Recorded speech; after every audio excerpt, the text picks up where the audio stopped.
Hi everybody, this is book club number 2, and this time it is by Suzanne Weyn, who also wrote The Barcode Tattoo and The Barcode Rebellion.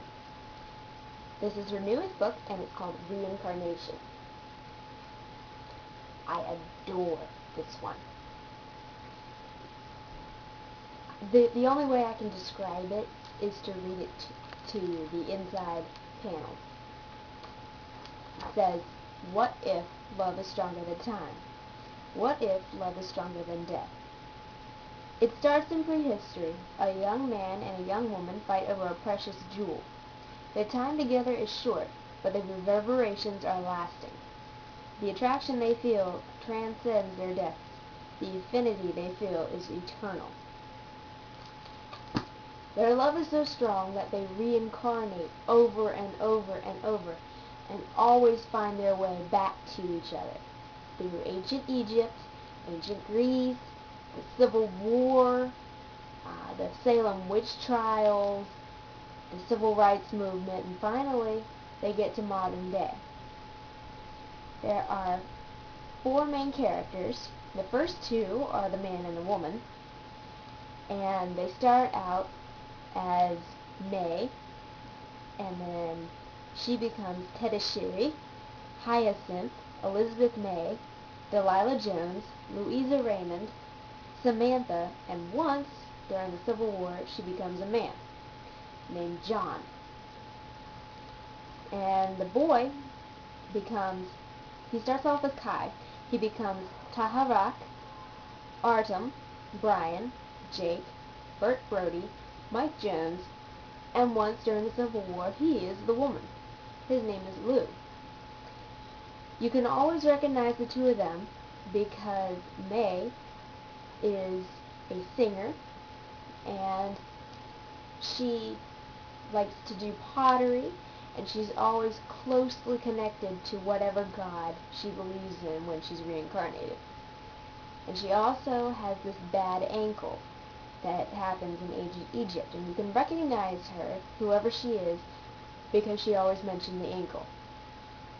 And then Kai, you can always recognize him because he gets blinding headaches from when he was in battle as a Neanderthal, and he gets cut on the side of his head, and that's where his headaches come from. And then as the ancient Egyptian, he gets stabbed. That's how he dies. So he gets this big birthmark on the side of his stomach. And that's how you can recognize him. He always talks about one of those 2 things. He is really good with writing and telling stories and writing songs, and he's an archer. So you can recognize him whenever they talk about archery or his headaches. The other 2 main characters are one of them is this brute, and he likes May in every single one of these. Several times he ends up married to her, and you can always recognize him because when he was an ancient Egyptian, he got punched in the face and got his jaw broken. So you can always see him rubbing his jaw. That's how you recognize him.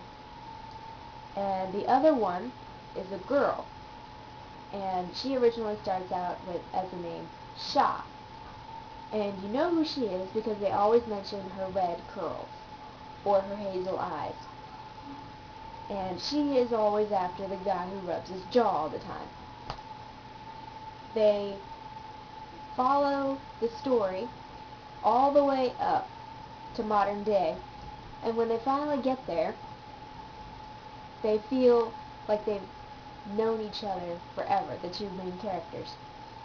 And they're at this art exhibit where there are a bunch of emeralds and fake emeralds lined up in a row. The emerald is very significant because it follows them through the story. It's the reason they die, always, in one way or another. There was the case where they first died. They fell off a cliff trying to get a green rock. That's how they first died. Then there are things like earrings, teardrop green earrings. Then there is a peridot eye of horse and a green emerald collar worn by the cat that shows up often in this book.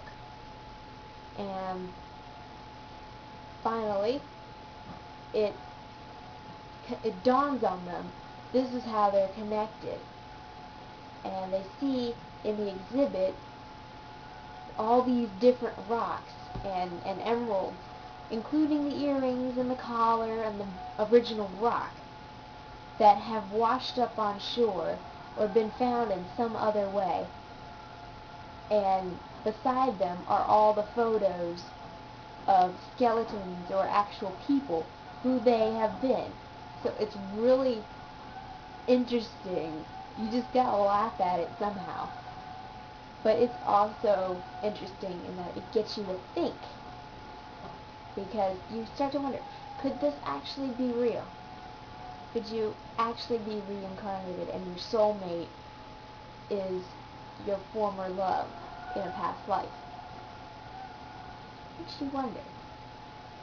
So, go read it. It's good. And here is a final look at it. You can find it in the young adult section of your library. Speaking of young adult, I want to ask my faithful followers, how little I have, a serious question.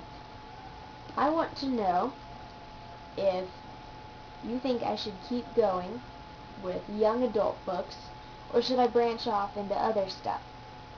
Should I do more classics like 1984 or Pride and Prejudice?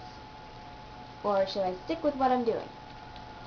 If you want to give me any input, just leave me a comment under this video, and I'll be happy to do whatever you guys want. Because this is not just my book club, it's yours.